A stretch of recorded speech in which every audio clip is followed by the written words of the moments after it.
Hi there, welcome to the Great American Stampin' Show. My name is Jodi Reinert, and this is my Stamp with Jodi YouTube channel. In addition to all of the Great American Stampin' Show videos that you'll see here, both from season 1 and now we're into season 2, you will also find a lot of inspiration for quick and creative cards. So that's kind of my little tagline. I love Stampin' Up products, and I love to use them in a quick and creative way. Every once in a while, I'll throw in something that's a little more time consuming or more steps to it. But for the most part, quick and creative is how I roll. So if you like cards that are easy to duplicate, that you can add your own little twist to if you would like to, make sure you subscribe here to my YouTube channel so that you get consistent creative inspiration for quick and creative cards. So episode 3 is what's up today, and we are using water painters from Stampin' Up. We've got some great ideas to share with you. Be sure to watch all 4 of our videos. Give us a like with a thumbs up and enjoy. All right, so let's go ahead and get started with my water painters project for today. I chose the Easter Lilies stamp set because Easter is in March already this year, March 31st. And so it's not too early to start thinking about and ordering products for your Easter cards. And I wanted to share this new stamp set with you because I think it's just gorgeous, and it's got some wonderful sentiments in here that you can use on a variety of cards throughout the year. So we've got the He is Risen, so we've got Easter, but these greetings you can use all the time. So let's go ahead and get started. I am going to show you 4 different ways to use the water painters today. 4 different ways. So the first thing is this piece of watercolor paper. I've got this ready to go, and I guess first I want to pull in all 3 and show you the set of water painters that you get. So you order these as a set.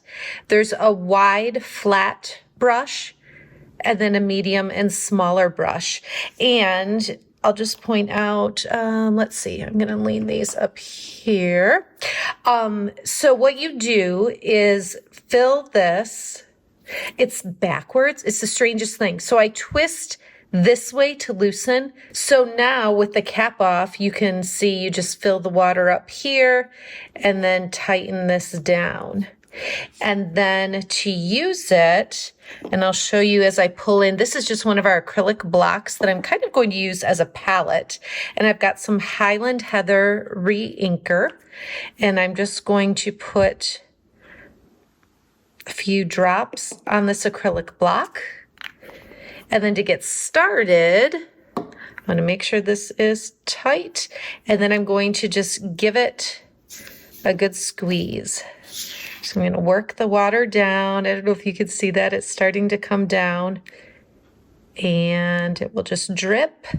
There you go, right into that ink. So it kind of makes a mess, but it's also kind of fun. And it's messy on the block. It's not messy everywhere, which is my kind of mess, a contained mess. How's that? Okay, so I am going to take this and just brush across, just kind of add an angle, this entire piece. And it's going to be varied. It's not going to be exactly uniform throughout, and that's okay. I kind of like that little bit of white space peeking through every so often. It's not uniform at all. While this is still wet, I am going to show you the second way to use water painters. Now, what I'm going to do is get a lot of ink on here. This is pretty saturated. And I'm going to just tap it on my finger so that it just kind of splatters onto the background there. Now you notice that because this is still wet, while I tapped it, it kind of just goes out into the rest of the background. It's really very cool to watch. It's very fun. What I want to show you is what I did. So I did that same like brushing of the background, but I let it dry and then flicked some color, and look at how different it is. So this one, for the most part, I've got a couple of dark spots there, but for the most part, this just kind of blended in with the background, whereas this one, they are very defined and dark spots. This could be kind of cool for different projects too, but not the look I'm going for on this one. So I'm going to set this aside and see what I come up with later to do with that. Now, to just help the drying process a bit with this, I'm going to turn it upside down and just kind of rub over it so any excess ink and water will just come off on my scrap paper, and then I'll be able to continue with this part a little sooner. Okay, so I like that blotchy kind of look. I like that there's white space in there from when I did the brushing. So this thicker one works great for that brushing. Probably any of them really would work well. I just had this color on this one, and that's why I chose this one to do the tapping. I'm going to set this aside carefully. I'm not going to use that one anymore. I'm also going to set this aside just a little bit too and allow that to dry while I do the next step. So the next thing I have is some thick basic white. That's pretty dry. And I'm going to take basic gray ink and stamp 4 of the images from the Easter Lilies stamp set. So I'm going to do the big floral piece here, and then there's a couple of smaller pieces that I'll just squeeze on here. I like using basic gray instead of black because it just softens it a little bit. And I think when you see the finished product on the card, I think you'll see why the basic gray is just a better choice.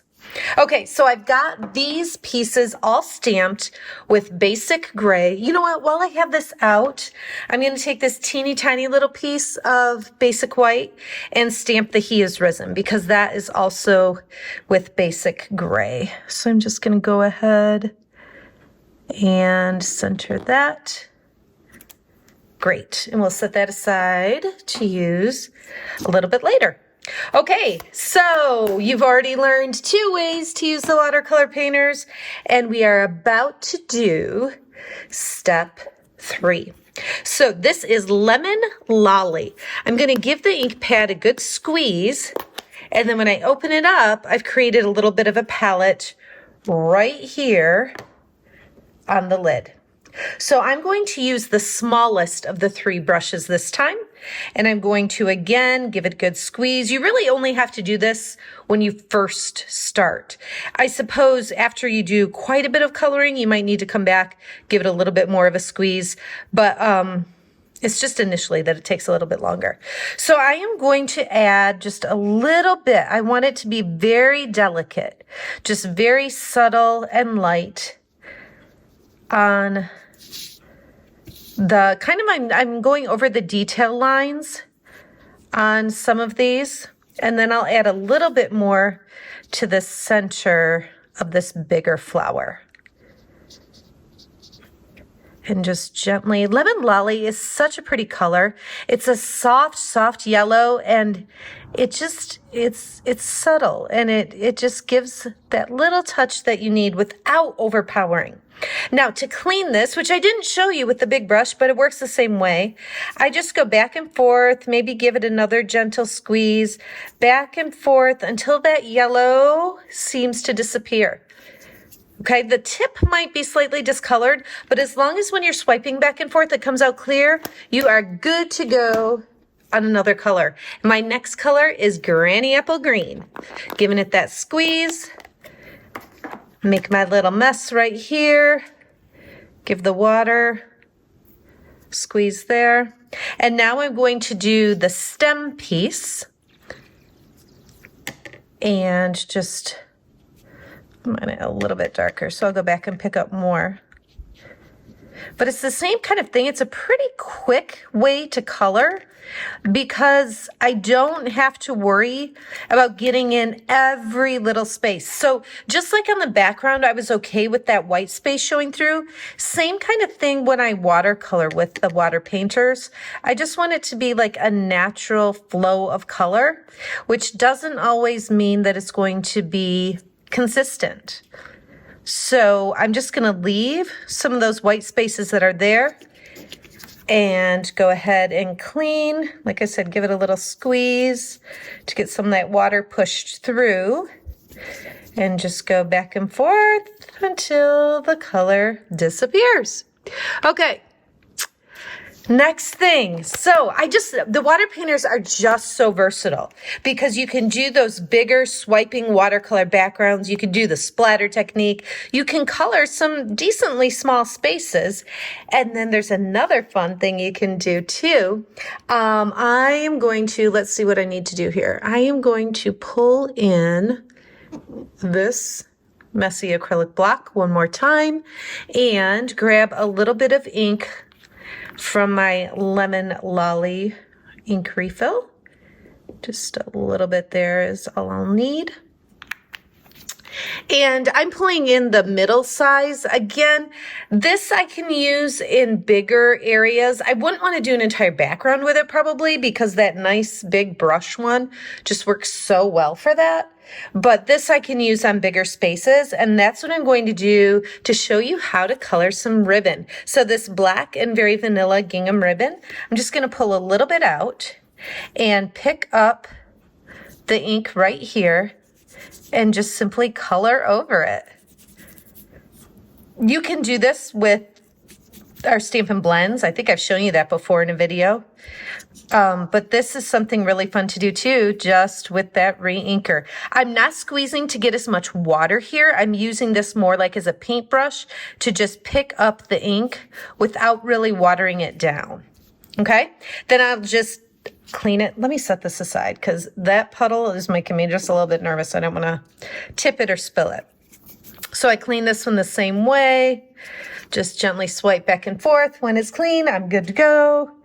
All right, so I am going to cut at an angle here and just kind of set that aside to dry. Get this out of the way. And I think what I'll do next, I feel like I've got all these different parts just kind of sitting around, ready and waiting. What I'm going to do next is pull in this piece of Old Olive. And I'm going to use some Versamark ink, which is super great, versatile ink. It's like a watermark. If you haven't used it before, you can use it as an embossing ink. There are lots of options for Versamark ink.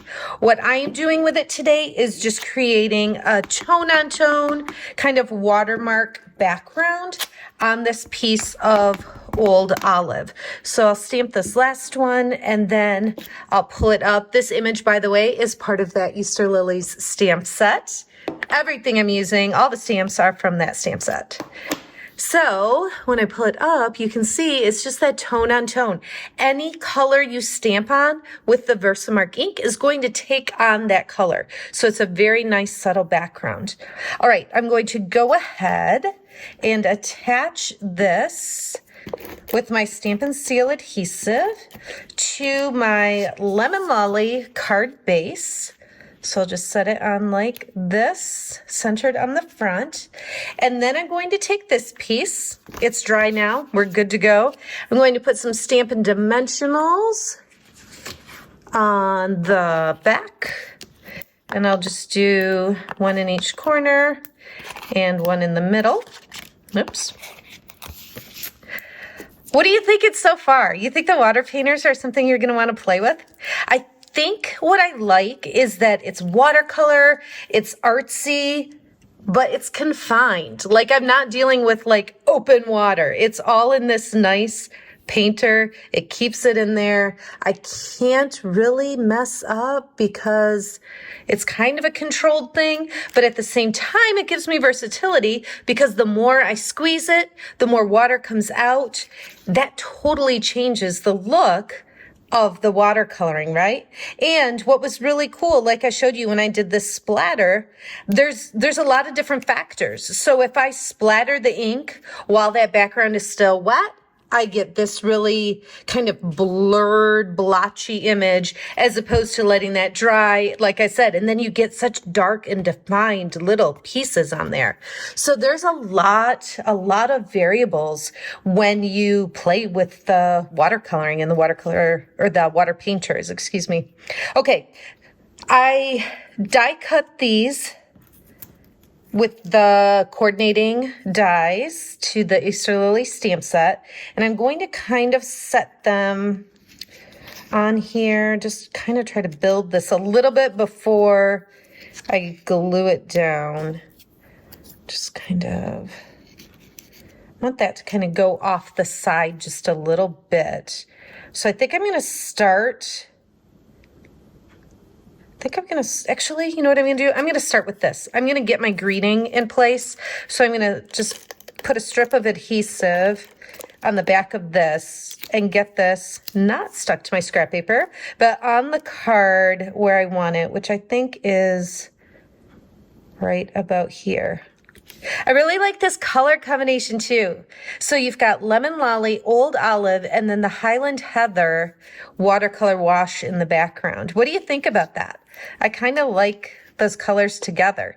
You may have noticed though, I didn't do my coloring of the stems with Old Olive. I wanted something a little brighter, and that's why I pulled in the Granny Apple Green. So while I like it a little brighter here, I like it a little more subtle on the background. I did try a piece of Granny Apple Green here, and it was bright, and while I really like bright colors, I think it kind of took away from what I wanted to be the focal point, which is this floral piece. So I think I'm going to have it overlap a little bit there and stick off the edge a little bit there. I think that'll work.